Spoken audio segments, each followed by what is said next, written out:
இந்த 3வது நாள் உபவாச ஜெபத்தில் உங்களை அன்புடன் வரவேற்கிறோம். சபையாராக ஒன்று சேர்ந்து கர்த்தருடைய பெரிதான கிருபையினால் கடந்த 2 நாட்கள் தெய்வ சமூகத்திலே பாடி ஆராதித்து தெய்வ சத்தியத்தை கேட்டு ஜெபிக்க கர்த்தர் உதவி செய்தார்.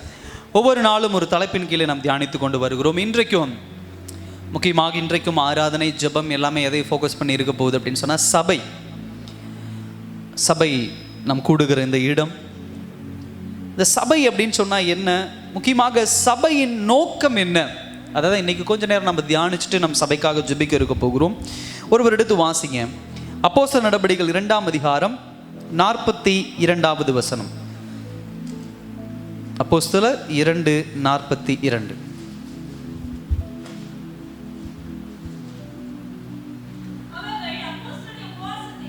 உபதேசத்திலும்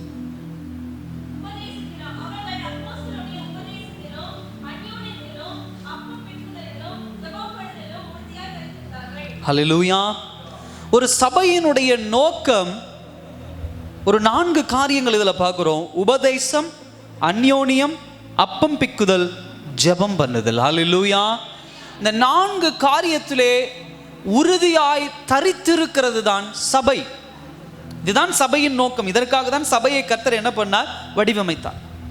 முதலாவது விஷயம் என்ன அப்படின்னா, அப்போஸ்தலருடைய உபதேசம்.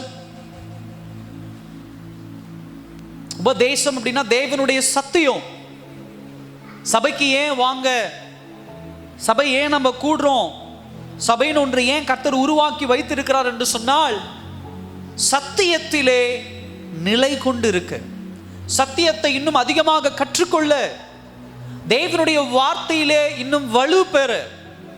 சபை என்பது ஏதோ ஞாயிற்றுக்கிழமை மாத்திரம் ஏதோ ஒரு வசனத்தை எடுத்து பிரசங்கித்து போகிறதாக இருக்கக்கூடாது.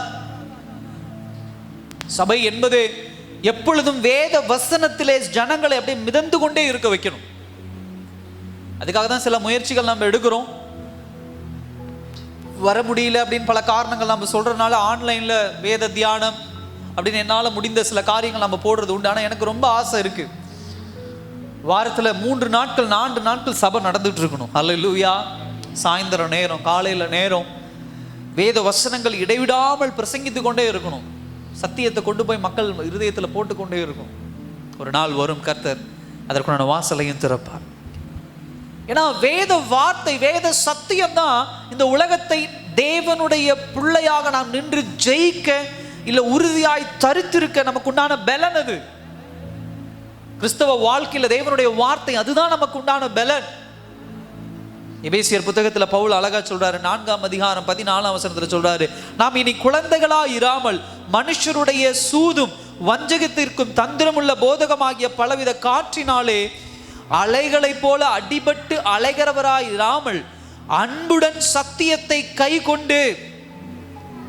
சகோதர சகோதரியே, தேவ பிள்ளைகளாகிய உங்களை என்னையும் இந்த உலகம் என்ன சொல்லுமா, என்ன செய்யுமா, அலக்களிக்குமா. டாஸ் பண்றது அப்படின்னு சொல்லுவாங்க. டாஸ் அப்படின்னு சொன்னா ஒரு காயினை, ஒரு ரூபாய் காசை டாஸ் பண்றது அப்படின்னு சொன்னா அப்படி சுண்டி விடுவாங்க. அது அப்படியே மேலே போய் பறந்துட்டு வந்து விழும். இந்த காற்று அப்படிங்கிறது இந்த உலகத்தில் இருக்கக்கூடிய பிரச்சனைகளாக இருக்கலாம், பாடுகளாக இருக்கலாம், உபத்திரவங்களாக இருக்கலாம், நிந்தனைகளாக இருக்கலாம். அது வீட்டுக்குள்ள இருந்து வரலாம், வீட்டை சுற்றி இருந்து வரலாம், எங்கோ ஒரு தூரத்துல இருந்து வரலாம். தெய்வ பிள்ளைகளாக நம்ம எப்பயுமே இப்படி அலக்களிக்கிறதுக்கு இப்படி முயற்சி பண்ணிக்கொண்டே இருக்கும். ஆனா நாம் தேவ சத்தியத்தை அதிகம் கேட்டோம்னா, விசுவாசத்திலே தரித்திருக்கும் பொழுது, விசுவாசத்திலே பலன் கொண்டு இருக்கும் பொழுது, இப்படிப்பட்ட அலக்களிக்கப்படுகிற காரியங்கள் நம்ம என்ன பண்ணாது, ஒன்றும் என்ன பண்ணாது, செய்யாது. விசுவாசத்திலே உண்மை, அதாவது பலனா இல்லாதவர்கள், தரித்திருக்க முடியாதவர்களுடைய பெரிய பிரச்சனை என்னன்னா, சத்தியத்துல ஸ்ட்ராங்கா இருக்க மாட்டாங்க, வேத வசனத்துல நிலையா நிற்க மாட்டாங்க. அதனாலதான் விசுவாசத்துல பலன் இல்லாம குன்றி போய் இங்கும் அங்கும் அலைந்து அலைகிறவர்களாக நம்ம மாறி விடுகிறோம். சபையினுடைய வேலை என்ன தெரியுமா, உங்களை விசுவாசத்துல தரித்திரனா இருக்கிற உங்களை ஐஸ்வர்யமானாய் மாற்றுறது. ஹல்லேலூயா. நல்லா கவனிங்க, விசுவாசத்துல. சர்ச்சுக்கு வாங்க கோடீஸ்வரர் ஆயிருவீங்க, சர்ச்சுக்கு வாங்க நீங்க அப்படி ஆயிருவீங்க, இப்படி, அது இல்லை. தேவனுடைய வார்த்தையில நிலைத்து நிற்கணும். அதுதான் சபையினுடைய வேலை. உங்களை சந்தோஷப்படுத்துறதுக்கு இந்த உலகத்துல 1000 காரியம் உண்டு. உங்களை மகிழ்ச்சியாக்க இந்த உலகத்துல 1000 காரியம் உண்டு. சம்பாதிக்க இந்த உலகத்துல 1000 வழிகள் உண்டு. ஆனால் பரலோகம் போறதுக்கு ஒரே ஒரு வழி, கர்த்தர் மேல் இருக்கக்கூடிய விசுவாசம். அல்லேலூயா. அதுதான் சபையினுடைய நோக்கம், அதுதான் சபையினுடைய உபதேசம். இன்னைக்கு இருக்கக்கூடிய சபைகள்லாம் வித்தியாசமா இருக்கு. கொண்டாட்டம், குதூகலம், களிப்பு, இசை, பெரிய பாடகர்களை கொண்டு வந்து ஒரு கான்செப்ட் மாதிரி என்ன பண்றாங்கன்னா சபையை ஆராதனை நடத்தி கொண்டு இருக்கிறார்கள். அல்லேலூயா. கான்செப்டுக்கெல்லாம் வேலை இல்லை. அந்த காலத்துல பரலோகத்துல கான்செப்ட் நடத்திட்டு இருந்த ஒருத்தன் தான் லூசிபர். வித்தியாசமான இசை வாசித்து எல்லோரையும் மயக்கக்கூடிய ஒரு டேலண்ட், ஒரு திறமை கொண்டவன் தான் லூசிபர். பிசாசானவன் விழுந்து போனான். சபையும் அப்படிதான். உபதேசம் தான் ரொம்ப முக்கியம். ஸ்பீக்கர் பெருசா இருக்கா, கீபோர்டு பெருசா இருக்கா, கிட்டார் இருக்கா, ட்ரம்ஸ் அடிக்கிறவங்க இருக்கிறாங்களா, பாட்டு சினிமா பாடல்களுக்கு தகுந்த மாதிரி பாட்டு பாடுறாங்களா?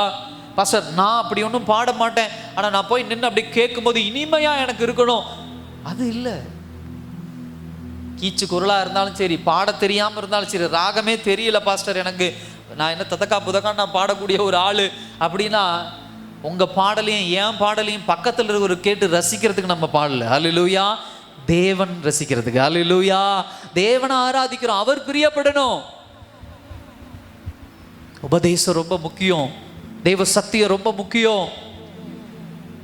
முதல் பாயிண்ட் அதான் சொல்றது, உபதேசத்துல ஸ்ட்ராங்கா இருக்கணும். வளருகிறவர்களா நம்ம என்ன பண்ணணும், இருக்கணும்.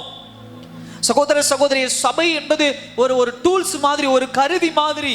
இந்த உலகத்துல பாவத்தை மேற்கொள்வதற்கு, இந்த உலகம் வைத்திருக்கிற அசுத்தங்களிலே, பொல்யூஷன்ல போய் மாட்டிக்கொள்ளாதபடி நம்மை சுத்தம் செய்ய கர்த்தர் நமக்குன்னு வைத்திருக்கிற ஒரு ஃபேக்டரி இது. இதுதான் சபை. ஜெபம் எப்பயும் அதிக நேரம் நம்மளுடைய சபையை குறித்தான ஜெபம் இருக்கணும். கர்த்தர் உங்களுடைய சபை இந்த ஸ்டேட்டஸ்லயே கொண்டு போங்க ஆண்டவரே, இந்த நிலைமையிலே கொண்டு போங்கப்பா. நல்ல ஆராதனை எங்களுக்கு வேணும், நல்ல பிரசங்கம் எங்களுக்கு வேணும். தடம் மாறி போயிடக்கூடாது சபை. இன்றைக்கு தேவ பிள்ளைகள் நம்ம ஜெபிக்க வேண்டிய நேரம் இந்த நேரம். ஊழியக்காரர்கள் இன்றைக்கு சபையை நடத்துகிற விதங்கள் வித்தியாசமாக இருக்கிறது. அவர்கள் கற்றுக்கொண்டு ஒன்று வருகிறார்கள், ஆனால் இன்றைக்கு இருக்கக்கூடிய சூழ்நிலை காரணமாக அவருடைய உபதேசங்கள் மாறி விடுகிறது. 5 பேர் வச்சிருந்தாலும் 10 பேர் வச்சிருந்தாலும் அவர்களை நெறிப்படுத்தி நிலைப்படுத்தி அவங்களை என்ன பண்ணும், உபதேசத்துல நிலை நிறுத்தி அவங்களை பரலோகம் கொண்டு போய் சேர்க்கணும் சபை. இது வியாபாரம் இல்லை. 1000 பேரை உள்ள கொண்டு வரணும், 5000 பேரை உள்ள கொண்டு வரணும் இல்லை. நம்முடைய வேலை சுவிசேஷம் அறிவிக்கிறது, நான் இல்லைன்னு சொல்லலை. ஆனால் சபையினுடைய வேலை என்ன அப்படின்னா, சுவிசேஷம் அறிவிக்கப்பட்டு உள்ள வர ஜனங்களை பரலோகம் கூட்டிட்டு போகணும். அதுக்கு தேவனுடைய உபதேசம் ரொம்ப முக்கியம். அவங்களை சரியா நெறிப்படுத்தி கொண்டு போகணும், பாவத்தை அவங்களை ஜெயிக்க வைக்கணும். சபையினுடைய முதலாவது நோக்கம் என்ன அப்படின்னா உபதேசம். 2வது விஷயம் என்ன அப்படின்னு சொன்னா, அதில் பார்க்குறோம் 42ஆம் வசனத்துல, அந்யோன்யம், ஃபெலோஷிப், ஐக்கியம். சகோதரி சகோதரி, சபை என்பது ஐக்கியப்படுகிற ஒரு இடம். இந்த உலகம் எப்படி ஐக்கியத்தை வச்சிருக்கு அப்படின்னு சொன்னா, ஒரு கூட்டத்துக்கு ஒரு ஐக்கியத்தை வச்சிருக்காங்க. நம்ம நல்லா பார்க்குறோம், ஜாதி அடிப்படையில் ஒரு ஐக்கியம், படிப்பு அடிப்படையில் ஒரு ஐக்கியம், இனத்தின் அடிப்படையில் ஒரு ஐக்கியம், மொழியின் அடிப்படையில் ஐக்கியம். ஆனா தேவனுடைய பிள்ளைகளுக்கு இதெல்லாம் ஐக்கியம் கிடையாது. தேவனுடைய இரத்தத்தால மீட்கப்பட்ட நாம் அனைவரும் ஒரே ஐக்கியம். ஹல்லேலூயா. அதுதான் சபை. சபை அதுதான். வாரம் இங்க வரும் பொழுது சபையில நம்ம சந்திக்கும் போதெல்லாம் இதுதான் நம்முடைய சொந்தம், இதுதான் நம்முடைய ஐக்கியம். இதுக்கு தான் நம்ம கனம் கொடுக்கணும், இதுக்கு தான் நம்ம என்ன பண்ணணும், ஒரு மிகுந்த மரியாதை கொடுக்கணும். நல்லா கவனிச்சு பாருங்க. உங்களுக்கு உடம்பு சரியில்லைன்னா உங்க உறவினர்கள் ஜெபிக்க மாட்டாங்க, உங்களுக்கு உடம்பு சரியில்லை உங்களுடைய நண்பர்கள் ஜெபிக்க மாட்டாங்க, ஆனா சபை உங்களுக்காக ஜெபிக்கும். வெளியில போய் சொல்லி பாருங்க உங்க நண்பர்கள்கிட்ட, உறவினர்கள்ட்ட. உதாரணத்துக்கு நான் ஒரு நிலம் வாங்க போறேன், ஒரு 5000 சதுரடி நிலம் வாங்க போறேன் அப்படின்னா அன்னையிலிருந்து என்ன பண்ணிடுவான், சூனியம் பண்ண ஆரம்பிச்சிருவான். இவன் மட்டும் எப்படி 5000 சதுரடி நிலம் வாங்குறான், இவன் மட்டும் அது என்ன பண்றான், இவன் என்ன இப்படி பண்றான், இதுதான் அவங்களுடைய வேலை. இல்லை அது எப்படியாவது காணாம போக வைக்கணும், அது எப்படியாவது செய்ய விடாம, இது சபையினுடைய உலகத்தினுடைய வேலை. ஆனா அதே நீங்க சபைக்குள்ளாக வந்து, பாஸ்டர் எங்களுக்காக ஜெபிங்க, நாங்கள் ஒரு வீடு வாங்குறோம் அப்படின்னு சொல்லும்போது எல்லாரும் ஒன்று சேர்ந்து அந்த ஐயா வீடு வாங்கணும், அந்த அம்மா வீடு வாங்கணும், பொறாமை இல்லாத ஒரு கூட்டமாக இருக்கணும். அதுதான் சபை. உடல் பலவீனமா துணை நிக்கணும், ஜபத்துல நிக்கணும், உபவாசத்துல நாம என்ன பண்ணணும், நிக்கணும். ஒருவருக்கு ஒருவர் பக்தி வைராக்கியத்தை உந்துகிற பிள்ளைகளா இருக்கணும். ஹல்லேலூயா. பக்தி வைராக்கியத்தை உந்துகிற பிள்ளைகள். எப்படி பக்தி வைராக்கியத்தை உந்துகிற பிள்ளைகளா இருக்கணும்? நம்முடைய சபைக்கு வர ஒருத்தர் யாராவது ஒரு பலவீனப்பட்டு, ஐயா நான் உங்களுக்காக ஜெபிக்கிறேன், கவலைப்படாதீங்க.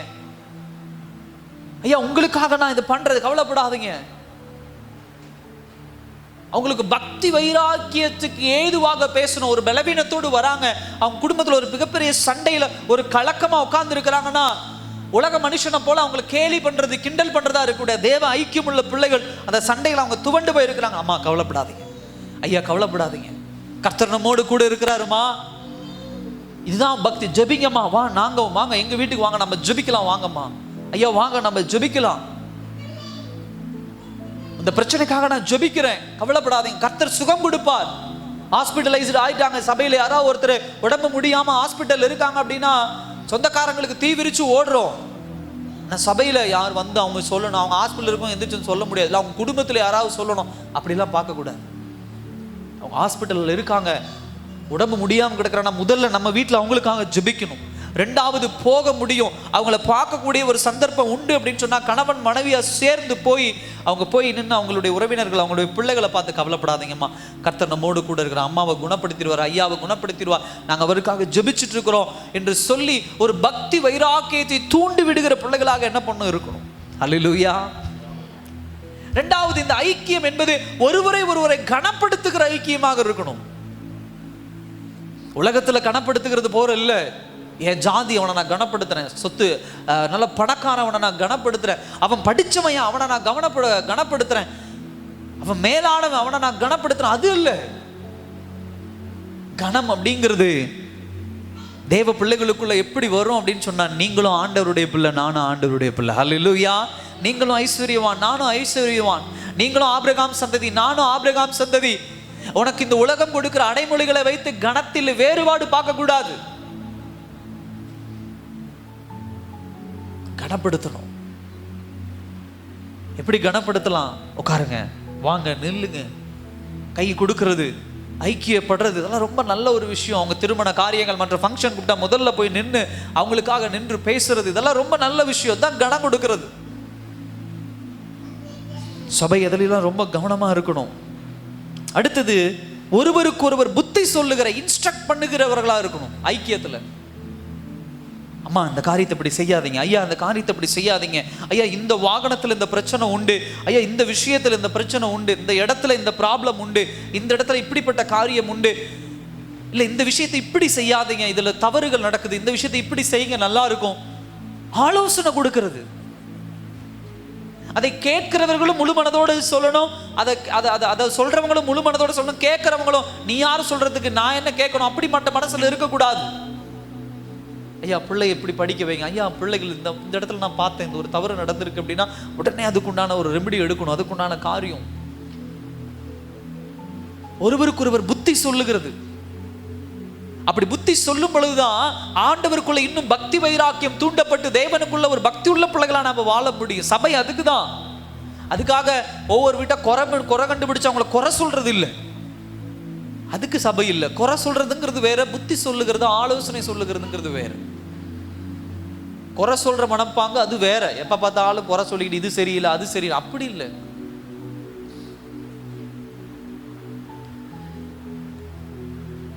அடுத்தது ஒருவருக்கு ஒருவர் மனதுருகிறது. அவங்க பிரச்சனைகளை கேட்கும் பொழுது அந்த ஐக்கியத்தில் இருக்கிற பிரச்சனை, அவங்க பிள்ளைக்கு உடம்பு சரியில்லை, அவங்க அம்மாவுக்கு உடம்பு சரியில்லை, அப்பாவுக்கு உடம்பு சரி, ஐயோ அம்மாவுக்கு அப்படி ஆயிடுச்சா, அந்த பிள்ளைக்கு அப்படி ஆயிடுச்சா, ஏதோ தான் பிள்ளைக்கு ஆன மாதிரி, தன்னுடைய தாய்க்கு ஆன மாதிரி ஒரு மனதுருக்கம் நமக்குள்ள பிறக்கணும்.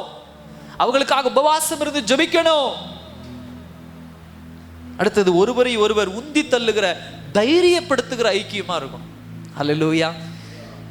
கவலைப்படாதீங்க, கர்த்தர் நம்மோடு கூட இருக்கிற, இந்த விஷயத்தை குறித்து ரொம்ப கவலைப்படாதீங்கம்மா, இந்த பிரச்சனையை குறித்து ரொம்ப கவலைப்படாதீங்க, கர்த்தர் நம்மோடு கூட இருக்கிற, நான் உங்களுக்காக ஜெபிக்கிறேன், கர்த்தர் கண்டிப்பா நம்மளை மேலே கொண்டு வந்துடுவார். உலக மனுஷனை போல அவனுக்கு நடந்தா என்ன, இவனுக்கு நடந்தா என்ன, எனக்கு என்ன, நான் பாட்டுக்கு போவேன், நான் பாட்டுக்கு வருவேன். அப்படி இல்லை. ஒருவருக்கு ஒருவர் தைரியப்படுத்துகிற மனப்பாங்கு இருக்கும். எல்லாவற்றுக்கும் மேல அன்பு, ஒரு சகோதரத்துவ அன்பு,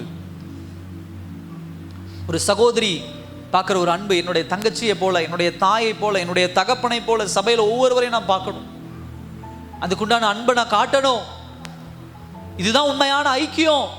இதுக்குள்ள நடுவில் வேற எந்த வேறுபாடுகளும் வரக்கூடாது. உலகத்தில் உங்களை எப்படி வேணா டிவியேட் பண்ணி வைக்கலாம், உங்களை எப்படி வேணா டிவிஷன் பண்ணி வைக்கலாம், எப்படி வேணா பிரிச்சு வைக்கலாம்.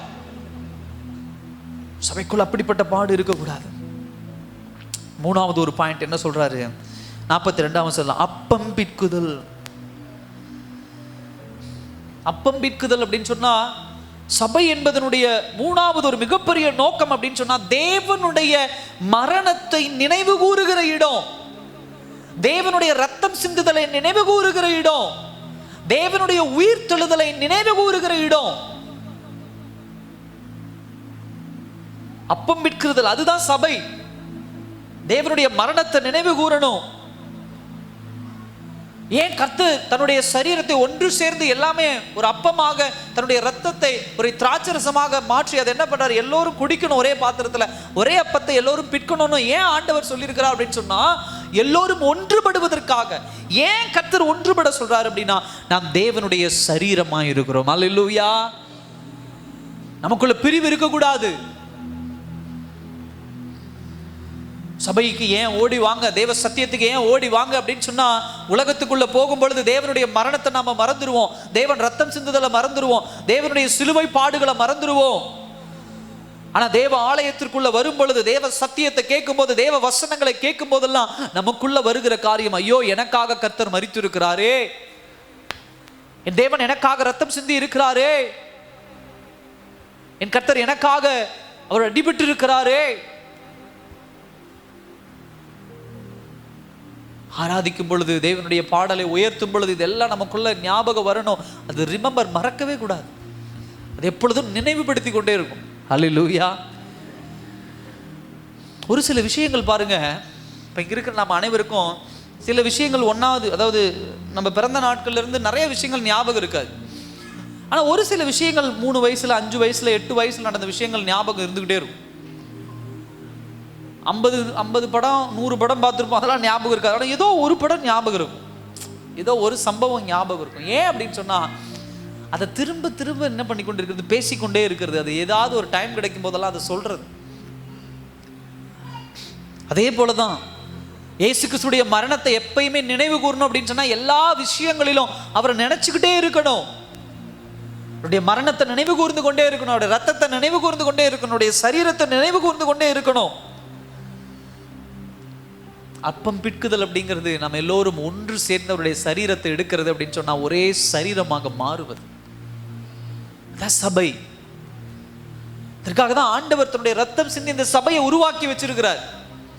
இந்த சபை எங்கிருந்து உருவாக்கப்பட்டது அப்படின்னு சொன்னா தேவனுடைய சிலுவையிலிருந்து உருவாக்கப்பட்டது. அல்லேலூயா. அதுக்கு முன்னாடி ஒரு சபை இல்லை. அப்ப யூதர்களுக்குன்னு ஒரு ஆலயம் இருந்துச்சு, அதுலயும் தேவனை சந்திக்க முடியாது. ஆனா இந்த சபை எங்கிருந்து உருவாச்சு?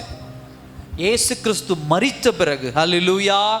தேவன் ரத்தம் சிந்தின பிறகு. அப்போஸ்தலர் 2ஆம் அதிகாரத்துல வாசிக்கிறோம், எல்லோரும் ஒன்று கூடும் பொழுது பரிசுத்த ஆவியானவர் மேல் நிரம்பிற்று. அதுதான் முதல் சபை. சிலுவையில் இருந்து உருவாக்கப்பட்ட சபை இந்த சபை. 4வது காரியம் என்ன சொல்றாருன்னு பாருங்க, 42 ஜெபம் பண்ணுதல். சபையினுடைய வேலை அதுதான். ஜெபத்தை உந்தி விடுகிற, ஜெபத்திலே நிலைத்து நிற்கிற, ஜெபத்திலே உறுதியாய் தரித்திருக்கிற பிள்ளைகளா மாறணும். சபை என்பது எப்பொழுதும் ஜெபத்தை ப்ரமோட் பண்ணுகிறதா இருக்கணும். ப்ரமோட் அப்படின்னு சொன்னா மேன்மைப்படுத்தி பேசுகிறதா இருக்கும். அதனால அந்த உபவாச ஜெபங்கள், ஆராதனை, இதெல்லாம் நம்ம என்ன பண்றோம், அதிகம் நடத்த முயற்சி பண்றோம். பாட்டு பாடுவது, இன்னைக்கு சில பேர் சொல்றது உண்டு, நல்லா கையை தட்டி ஆராதனை, டான்ஸ் ஆடி ஆராதனை பண்ணா போதும்.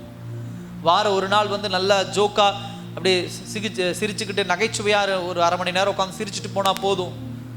இல்லை சம்பாதிக்கிற காசில் 1%, அதாவது 10ல் 1 பங்கு ஆண்டவருக்குன்னா 2 பங்காக கொடுத்துருவோமே ஆண்டவருக்கு, அது இல்லை. சபை என்பதனுடைய வேலை என்ன தெரியுமா? அதெல்லாம் தாண்டி ஜபத்தில் உந்தணும். ரட்சிக்கப்பட்ட ஒரு வருஷத்துல 1/2 மணி நேரம் ஜெபிக்கிறீங்கன்னா அடுத்த வருஷத்துல 30 நிமிஷங்கிறது 40 நிமிஷமா மாறணும். 40 நிமிஷம் 50 நிமிஷமா மாறணும். 50 நிமிஷம் 60 நிமிஷமா மாறணும். உபவாச ஜபங்கள் இப்படி உங்களுக்குள்ள ஒரு தூண்டுதலை என்ன பண்ணும்? சபை கொண்டு வரணும். ஜபத்தை ப்ரமோட் பண்றது அப்படின்னு சொன்னா அதுதான் மேன்மையானது. ரெண்டாவது, ஜபத்தை குறித்ததான போதனை. அதிகம் பிரசங்கள்ல நான் சொல்றது உண்டு, நல்லா அதிக நேரம் ஜபம் பண்ணுங்க அப்படின்னு சொல்லி. கர்த்தரிடத்துல காத்துருங்க. தேவையில்லாத மனுஷங்கிட்ட போய் உட்காந்து பேசுறது, தேவையில்லாத காரியங்களை செய்யறது, தேவையில்லாம பொழுதுபோக்கி கொண்டிருக்கிறது பிரயோஜனமற்றது. ஆனா ஜபத்தை மட்டும் 1 நிமிஷம் 2 நிமிஷம் அப்படி பெட்ல இருந்து எந்திரிச்சு உட்காந்து கண்ணை மூடி ஒரு 3 நிமிஷம் ஜபம், அவ்வளவுதான். 2 நிமிஷம் ஜபம். எத்தனை பேர் நம்ம நல்லா காலையில எந்திரிச்சு நல்லா பிரஷ் பண்ணி உட்காந்து ஒரு 3 பாட்டு 4 பாட்டு பாடி அப்படி தேவனை ஆராதிச்சு ஜெபிக்கிறோம். ஒரு 1 hour 1 மணி நேரம் ஜெபிக்கணும். இரவு முழுவதும் தேவன் ஜெபித்தார், இயேசு ஜெபித்தார். எப்படிப்பட்ட பாடம் நமக்கு அது? ஜபம் என்பது 2 நிமிஷம் ஜெபிக்கிறது, ஓடி போற நேரத்தில் ஜெபிக்கிறது, எக்ஸாம் போற நேரத்தில் ஜெபிக்கிறது இல்லை. தினந்தோறும் அதிகாலையில் எந்திரிச்சு நல்ல பாட்டு பாடி தேவனை ஆராதிச்சு அந்நிய பாஷைகளை பேசி ஒவ்வொரு நாளும் பலப்பட்டு பாருங்க. சபையினுடைய வேலை அதுதான். பிலிப்பியர் 4ஆம் அதிகாரம் 6ஆம் வசனம் 7ஆம் வசனம் சொல்லுது, நீங்கள் ஒன்றுக்கும் கவலைப்படாமல் எல்லாவற்றையும் குறித்து உங்கள் விண்ணப்பங்களை ஸ்தோத்திரத்தோடு கூடிய ஜபத்தினாலும் வேண்டுதினாலும் தேவனுக்கு தெரியப்படுத்துங்கள். எல்லா புத்திக்கும் மேலான தேவ சமாதானம் உங்கள் இருதயங்களையும் உங்கள் சிந்தைகளையும் இயேசு கிறிஸ்துவுக்குள்ளாக காத்துக்கொள்ளும். எவ்ரிதிங், எல்லாவற்றிற்காகவும் ஜெபம் பண்ணுகிற மனப்பாங்க நமக்குள்ள என்ன பண்ணும்? வரணும். எஸ், எல்லா விஷயம் நன்மையா இருந்தாலும் ஜெபிக்கணும், தீமையா இருந்தாலும் ஜெபிக்கணும், பலவீனமா இருந்தாலும் ஜெபிக்கணும், சுகமா இருந்தாலும் ஜெபிக்கணும், ஆசீர்வாதம் வந்தாலும் ஜெபிக்கணும், ஆசீர்வாதம் போனாலும் ஜெபிக்கணும், சில காரியங்கள் கிடைச்சாலும் ஜெபிக்கணும், சில காரியங்கள் கிடைக்காமல் ஏமாற்றம் வந்தாலும் ஜெபிக்கணும். ஜெபம். நீங்க கிறிஸ்துவுக்குள்ள உயிரோடு இருக்கிறீங்க அப்படின்னு சொன்னா உங்களுடைய மூச்சு ஜெபமா இருக்கணும். ஹல்லேலூயா. ஜெபிக்காதவர்கள் கிறிஸ்துவுக்குள்ளே மரித்து போனவர்களாக இருக்காங்க. கிறிஸ்தவத்துக்குள்ள இன்னைக்கு எப்படி நம்மளுடைய உயிர், இந்த சரீரத்துல உயிர் இருக்கு அப்படின்னு சொன்னா அந்த மூச்சு உள்ள போய் வெளியே வந்துகிட்டே இருக்கணும். இது நின்றுச்சுன்னா மரணம். அதே போல நான் கிறிஸ்தவன் என்று சொல்றோம் அப்படின்னு சொன்னா நான் கிறிஸ்தவன், நான் கிறிஸ்தவ பிள்ளை, நான் கிறிஸ்தவ மகன், நான் கிறிஸ்தவ மகள் என்று சொன்னால் ஜெபம் எனக்குள்ள இருந்துகிட்டே இருந்தாதான் நான் உயிரோடு இருக்கிறேன்னு அர்த்தம். கிறிஸ்தவத்துக்குள்ள, ஆண்டவருக்குள்ள. இல்லைன்னா மறிச்சிட்டேன், உலகத்தின் பிள்ளையா மாறிட்டேன். அதான் ஜெபம். எல்லாவற்றை குறித்து என்ன பண்ணணும்? ஜெபிக்கிற பிள்ளைகளா இருக்கணும். அடுத்து வேதவசனம் சொல்லுகிற விஷயம் என்ன அப்படின்னு சொன்னா மத்தேயு 28ஆம் அதிகாரம் 18, 20, அப்போஸ்தலர் நடபடிகள் 1:8 சபையினுடைய அடுத்த வேலை என்ன அப்படின்னு சொன்னா தேவனுடைய சுவிசேஷத்தை பிரசங்கிக்கிறவங்களாக இருக்கணும். சபை அதான் வேலை. சபை அப்படின்னு சொன்னா இந்த கட்டடம் நகர்ந்து போறது இல்லை. நல்லா கவனிங்க. இந்த கட்டடம் அப்படிங்கிறது எதுக்கு அப்படின்னு சொன்னா நம்ம எங்க வேணா கூடுனா சபை தான். அல்லேலூயா. ஒரு மரத்துக்கு கீழே கூடுறோமா அது சபை. வெளி தேசங்கள்ல கிறிஸ்தவர்களை எதிர்க்கிறவர்கள் கிறிஸ்தவர்களை ஒன்றும் கூட விடாமல் பண்ணுகிறாங்களாம். பாத்ரூமில் கூடி ஜெபிக்கிறாங்க, அண்டர் கிரவுண்டில் கூடி ஜெபிக்கிறாங்க. நம்மள மாதிரி ஃபேன் போட்டு லைட் போட்டு கீபோர்டெல்லாம் வச்செல்லாம் அவங்க ஜெபிக்கிறது கிடையாது. பாத்ரூமில் ஜெபிக்கிறத நான் வீடியோ பார்த்துருக்கேன். சபை என்பது கட்டடம் அல்ல. நீங்களும் நானும் ஒன்று கூடுகிற எந்த இடமா இருந்தாலும் அதுதான் சபை. இப்போ என்ன அர்த்தம்? நீங்களும் நானும் ஒன்று கூடி என்ன பண்ணணும்? பலப்பட்டு சுவிசேஷத்தை சபை கொண்டு போகணும் வெளியே. நீங்களும் நானும் சுவிசேஷத்தை வெளியே கொண்டு போவோம். இல்லை பாஸ்டர், சபைக்கு வருவேன், பாட்டு பாடுவேன், ஆராதிப்பேன், வசனத்தை கேட்டுட்டு நான் மாட்டு மனம் திரும்புவேன், நான் மாட்டு ஆசீர்வாதம் வாங்குவேன், நான் பாட்டுக்கு சந்தோஷமா இருப்பேன், எனக்கு அது போதும். நான் வேலைக்கு போவேன், வருவேன், தூங்குவேன், எந்திரிப்பேன், என் வேலை என் வீடு போதும்.